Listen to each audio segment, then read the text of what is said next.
Countdown for blast off. X minus 5, 4, 3, 2, X minus 1, fire.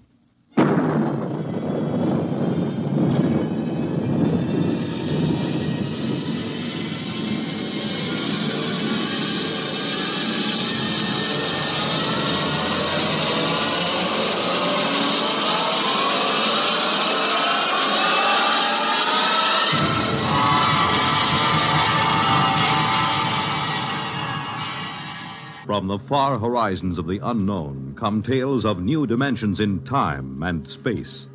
These are stories of the future, adventures in which you'll live in a million, could be years, on 1,000 maybe worlds. The National Broadcasting Company, in cooperation with Galaxy Science Fiction Magazine, presents X minus 1.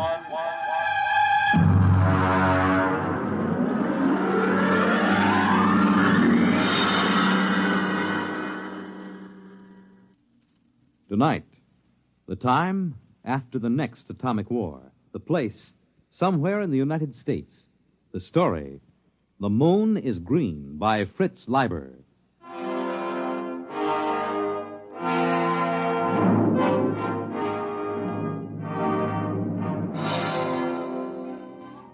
The moon was green. Green as emeralds, green as leaves, green as grass. I reached my arms toward it and let it bathe me. I closed my eyes and let it kiss me. Effie! Effie, where are you? Oh, dear Lord, he mustn't see it. It's so beautiful, and he always kills beauty. Effie! In the bedroom, Hank. I've got to close the shutters before he comes.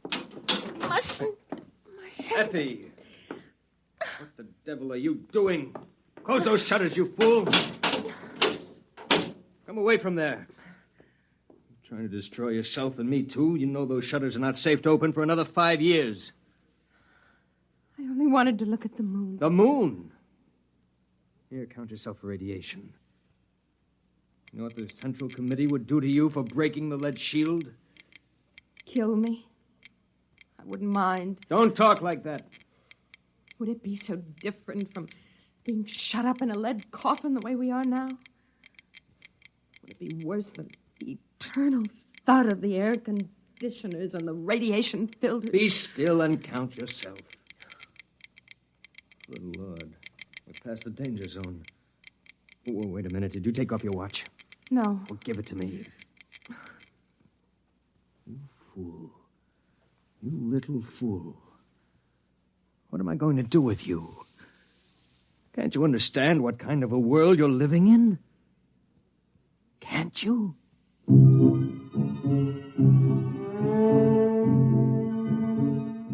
Oh, yes, husband. I can understand only too well. It's the world that can't seem to understand. The world that went on stockpiling hydrogen bombs. The world that started testing those bombs, telling itself it hadn't really exploded enough to make the air dangerous. And then began to throw them across continents, one nation against another. It lasted about 2 months. And after that, the fury of doomed men who thought only of taking with them as many of the enemy as possible. After the fury came the time of terror. Men and women with death sifting into their bones and through their nostrils, fighting for bare survival under a dust-hazed sky that played fantastic tricks with the light of the sun and the green light of the moon. The only chance for existence was to claim one of those underground radiation-shielded places. They went to the strong. And afterward, the waiting behind the lead shields. The endless, interminable waiting. You understand, I suppose, that we were allowed to reclaim this ground-level apartment only because the committee believed us to be responsible people? And because I've been making a darn good showing lately? Yes, Hank, I understand. It's a privilege to have some privacy, you know. I could send you back to the basement tenements. Would you like that? Oh, no. Oh, no. Anything rather than that fetid huddling and that shameless communal sprawl. Yet is this really so much better? Being on the surface is meaningless. It only tantalizes. And yet... Well? No, Hank. I don't want to go back underneath. Well, then try to behave yourself. Coming up through the tunnel just now, I decided I'd better talk to you. Frankly, Effie, the committee's beginning to be a little concerned about our lack of children. Oh. Charlie Baker asked me this morning if I'd like my name put on the list for a free woman. You needn't bother. What do you mean? I mean, we're going to have a baby. What? Effie, are you sure? Yes. Effie, that's wonderful. It's magnificent. Do you realize what this means to my rating with the committee? You know how important it is to the community to raise healthy members for the day when we can resume the surface war. Yes, I've heard the broadcast. We'll announce it at the meeting of the junior committee tonight. Tonight? Well, you hadn't forgotten about it, had you? It's the annual banquet. Now, you brighten yourself up and put on your best dress. I want the other juniors to see what a handsome wife the new member has got. What's the trouble now? Well, I'm terribly sorry, Hank, but you'll have to go alone. I'm really not well. There you go again. First the infantile, inexcusable business of opening the lead shutter, and now this. Don't you know what this could mean to my reputation, Effie? I'm sorry. You're coming, Effie. This is just neurotic pampering. Hank, I'll just be sick and you wouldn't be proud of me at all. Now listen, Effie. Tonight's too important. It'll cause a lot of bad comment if a new member's wife isn't present.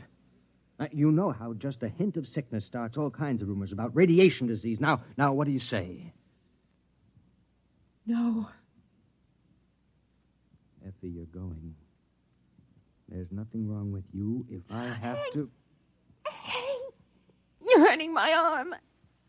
It isn't good for the baby. Oh, the baby? I'd almost forgotten. Oh, no, we have to be very careful. I suppose if I explain to them you aren't there because of the baby, it will make a difference. Yes, I'll just stay here alone till you come back. When will you be back? Well, those things usually go on pretty late. So if you're expecting company, you needn't worry. Hank? Yes, Effie? Do you remember when we were first married? Of course I remember. You liked to go skiing, remember? You said it was like feeding a hunger for beauty, being up on a mountain covered with snow. What are you talking about? You forgot. I haven't forgotten. I have just as much desire to get outside as you do, but I know there's no chance for me. I've got to see that my children and their children survive to see the sun again. We've got to behave like adults. To make sacrifices, we've got to keep the strain pure. Hank, what do you suppose it's like for them? For whom? The freaks and the mutants, the outsiders. What do you know about them? I remember some of the pariahs. They were hairless, cringing creatures with radiation welts all over their bodies. They came begging to be taken in during the last months of the terror. The committee ordered them shot down, just like dogs. We don't like to talk about that. Hank, are they still out there? Effie, this is the sort of talk that's just morbid. Are they? Yes. There are still humans out there. At least they were humans. They know better than to come near the shelters now. Poor creatures. I can't stand here discussing this nonsense all night. I have to get going. And for the last time, are you sure you won't come down with me? No, I'll wait here. Don't you get lonely? No. I was talking to Jim Barnes today. He told me he wasn't going to be able to make it to the banquet either. Touch of the old flu, he said. That isn't like him, is it? Effie, are you listening? What? You remember Jim Barnes, don't you? He used to be sweet on you, said you had the soul of a poet. Well, yes, I remember him. Why? Never mind. Well, I guess I got a bit sharp with you. I'm sorry about that. I was excited about being made a junior and the baby and all. Selfish of me. I apologize. As you get to bed early, I'll probably go over to the men's dorm for a while after the meeting. You'll be completely alone for the next 4 hours. Do you mind? What? Oh, no. Good night, Effie. He looked at me strangely, and then his features returned to their usual, harder, more calculating expression. Was it possible that he had sensed my very dream? Had it been a dream? Oh, it must have been. It wasn't possible that it had really happened. It had just been an illusion, a silly projection out of my starved romantic imagination. I waited until Hank's footsteps vanished down in the tunnel. And then I waited until I heard it. No, it isn't possible. There's nothing out there. Nothing but deformed monsters. I mustn't open the shutters. I mustn't. Oh, dear Lord, I've got to know. I've got to know. I've got to. Well, now, so you haven't forgotten our meeting after all. You. And were you expecting someone else? It wasn't a dream. You really were out there last night. Oh, yes, and the night before. I was afraid I dreamed it. I still think it's a dream. Lean out into the moonlight a moment. Is this a dream? Oh. Or was it a flesh and blood kiss?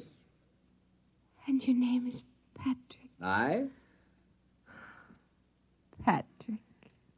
Well, now, did you open the window to find God's own breath, the fresh evening air, or did you open it to invite me in? Oh, of course. Come in. Come in. Come, Joe Lewis. Here, now, let me head you. Being a cat with 12 toes on each foot and ears like boxing gloves is a bit cumbersome. I have to help him a bit, you see. Come on now, laddie. There, now. Is your husband about? No, he won't be home for a while. Well, still, I'd better close the door. Oh, no. Leave them open. The radiation? I don't care. I want to see the moonlight. Aye. Would you have a bit of food? Joe Lewis and I are starved for a bite to eat. Oh, yes. Yes, I'll get it. Oh, Effie? Yes. Oh, but you're a fair creature. Thank you.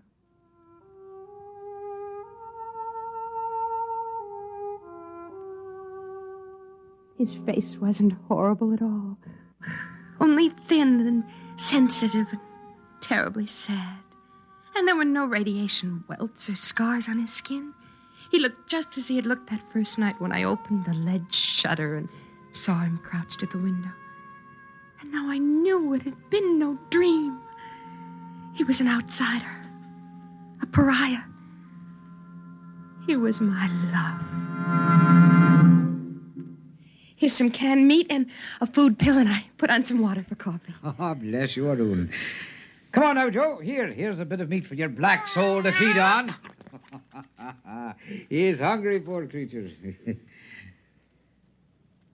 Well, then, sit down, girl, where I can look at you. All right. Have you missed me? Oh, yes. Oh, I've had some thoughts of you, I dare say. Talk to me. Of what? Tell me again about outside, what it's like. Again? Again and again. Well, now, outside... You say the coffee's heating? Mm-hmm. Well, then, it is a wonderland for sure.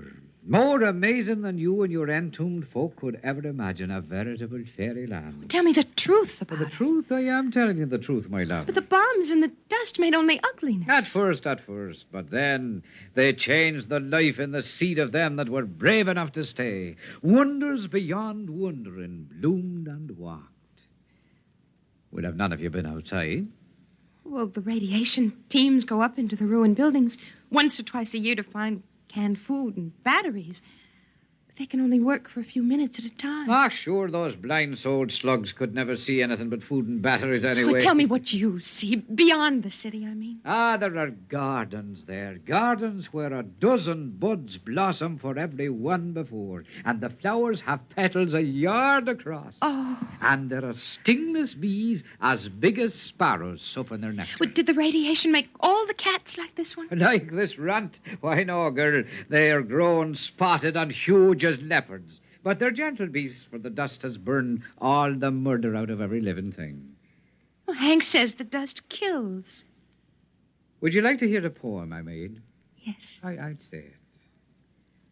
Fire can hurt me, or water, or the weight of earth.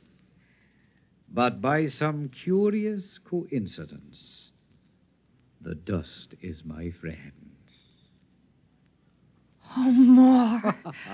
Well, then, there are robins like cockatoos and squirrels like a prince's ermine, all under a treasure chest of sun and moon and stars that the dust changes from ruby to emerald and sapphire. And there are... What is it, love? What's that look for? There's one thing you've never told me about. And what is that? The children. The new children. Ah, now the children. The truth. The truth? Promise. I swear on the skin of my cat here. The children, is it, huh? Well, now, if you'd ever catch a glimpse of one of them, you'd never doubt me again. They have long limbs and smiling, delicate faces and white teeth and the finest hair. They're so nimble that even I, a sprightly man and somewhat enlivened by the dust, feel crippled beside them, and their thoughts dance like flames. But what's wrong with them, Patrick? Wrong? Nay, love, there's nothing wrong. Different, perhaps, and new, but not wrong. Oh, tell me. Well, then, they do have 7 fingers on each hand and 8 toes on either foot. But they're much more beautiful for it. And they have large, beautiful ears that the sun shines through. So lovely and delicate to behold. How do they behave? Their minds? Not as you and I, perhaps. They play happily in the gardens all day long, laughing and finding joy in the simplest beauty. Are they defective? Well, now, by the standards out there, you're the defective one shut up here all the while, hating and crawling in ugliness and feeling dirty. No, they're quite lovely. And they're quite perfect, the new children. Oh, you're telling the truth. You're not making it up. It is true, every word of it. Oh, I'll admit you have to look a bit hard to find these things I've been telling you. But find them you may. Do you believe me? Oh, yes. Yes, I believe you. But I'm afraid. Give me your hand. Here. Now listen to me. You must not be afraid to do as your heart tells you. That's why I'm here. Oh, Patrick. Patrick. Don't either of you move. Oh, Hank, Stay there, I'll blast both of you. Hank, but... Carrying on like this, and not even with a man of the community, with an outcast, a pariah. No, man, I know what you're thinking, but you're wrong. I just happened to be coming by, hungry, a lonely tramp, And I knocked at the shutter, and your wife was a bit foolish and let her kind heart get the best of it. Do you think you can sell me that? Hank, please. So you're going to have a child, my dear. My child? Yes, your child. I should pull this trigger right now. I should shoot him down in cold blood. Man, you're mad. I never touched your wife. You contaminated pariah. You're going to die. Don't you know that? Hank, if you kill him, you kill the bringer of the best news we've ever had. Oh, Hank, put aside your jealousy for just a minute and listen to me. Patrick has something wonderful to tell us, all of us. What do you mean? I mean that we need no longer fear the dust. Oh, Hank, remember how it was with me. All the exposure I had, and yet there are no burns. Hank, those who were brave enough to stay outside have adapted. They've become a beautiful people. Did he tell you that? Everything that grew or moved was purified. He filled you with lies so he could take you. No, it's true. The radioactivity is almost gone, burned out. Effie, I've been out there. It's horrid. No. You've been blinded. Blinded to beauty. Blinded to living. Good Lord, you believe it? It's true. It must be true. Look at Patrick. He's living proof. He's been outside for a year and there isn't a mark on him, not a scar. It's because he's brave. And the dust can't hurt the brave. Oh, you think that's it, huh? All right, Effie, I'm going to prove something to you. You, Patrick, take this radiation counter. Take it. Very well. Press the button and count yourself. Go on. As you say. Read it. Read it! 1,700. Yeah, you hear that, Effie? 1,700 radioactives, enough to kill 1,000 men. He's like raw radium. If you turn out the light, he'll glow green in the dark. A week's exposure to him will destroy you. What are you proving, Hank? That he's a freak. A freak! Get away from him. He's destroying you right now. May I shut this thing off now? Patrick, is it true? Yes, I'm afraid 'tis true. Oh, you do well to cringe, both of you. I'm living death. I'm death itself. As your husband so wisely said, I'm a freak. Just like the man who ate nails and walked on fire. Only my oddity is that for some unknown reason, the dust can't harm me. I'm the only one. Step right up, ladies and gentlemen. Not too close now. And examine the man who couldn't die. And now, if you don't mind, I'll go back to my dead world and leave you to yours. Wait. All of those beautiful things. It gets so lonely out there. And I was starved for beauty. And so were you. There's no garden out there. Garden. Listen to me, the both of you. What is out there is more terrible than either of you can imagine. You're worse than Hank, even. He only killed beauty once. But you brought it to life so you could kill it again. You're afraid. Afraid of the loneliness out there. Well, I'm not afraid. Effie, keep away from the window. No, I'm not afraid. Maybe there is no garden out there. And no beautiful, strange children to play happily. But there can be if we're brave enough. Effie! I'm going, Hank! I'm going, Hank! Effie, come back, Effie! It's no use trying to keep her, man. Effie, come back! I love you! Come back! It is no use, man. There's still time. She stood the dust better than most. There's still time. The dust won't hurt you. Find her. Bring her back. I'll reward you. I'll give you food. If you want her, you'll have to go yourself. She'll die. Maybe she won't. How can you say such a thing? Because perhaps she's like me. Aye. Perhaps the two of us together could be the first of a race that'll live in sunlight again. Get against the wall where I can kill you easier. Why will you kill me? Is killing all the answer you have to life's riddles? Is the smell of blood better than compassion? Is it more joy to own her than to be loved by her? Move! Man, you'll not kill me. Shall I tell you why? Because my flesh will not die. I live 1,000 years. Not your brain, Patrick. And that's where this gun is aimed. Well, then you leave me no choice. You get it! Hey! Call him off! My arm! No! Stop! Well, then I have your weapon now. Out there, you see, we freaks have learned to live together and to cooperate. It's the only way we can stay alive.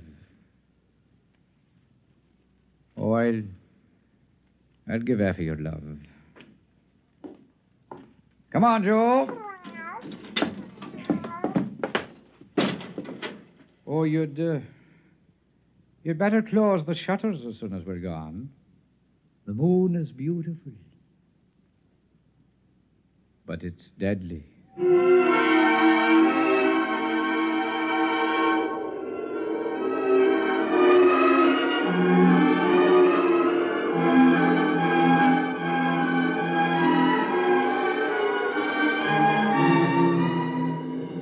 I was waiting for him at the end of the ruined street. When we looked back, we saw Hank closing the lead shutters on himself. We were alone in the world. Above us, the moon was green. I bent and picked up a handful of the dust and let it trickle through my fingers. And I remembered the words of Patrick's poem. Fire can hurt me, or water, or the weight of the earth. But by some strange coincidence, the dust is my friend.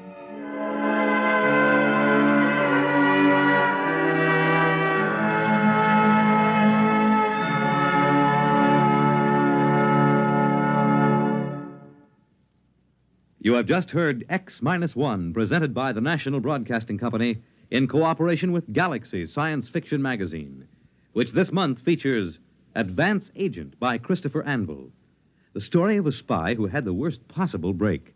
The disguise he had assumed was that of a famous man. Galaxy Magazine, on your newsstand today. Tonight, by transcription, X-1 has brought you The Moon is Green, a story from the pages of Galaxy written by Fritz Leiber and adapted for radio by George Lefferts. Featured in the cast were Joyce Gordon as Effie, Bill Lipton as Hank, Ian Martin as Patrick, and Frank Milano as the cat. This is Fred Collins. X-1 was directed by Fred Way and is an NBC Radio Network production.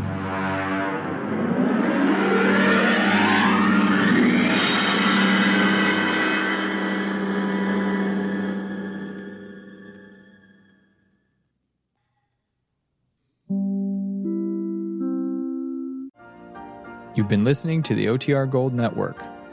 Find more classic radio at otrgold.com.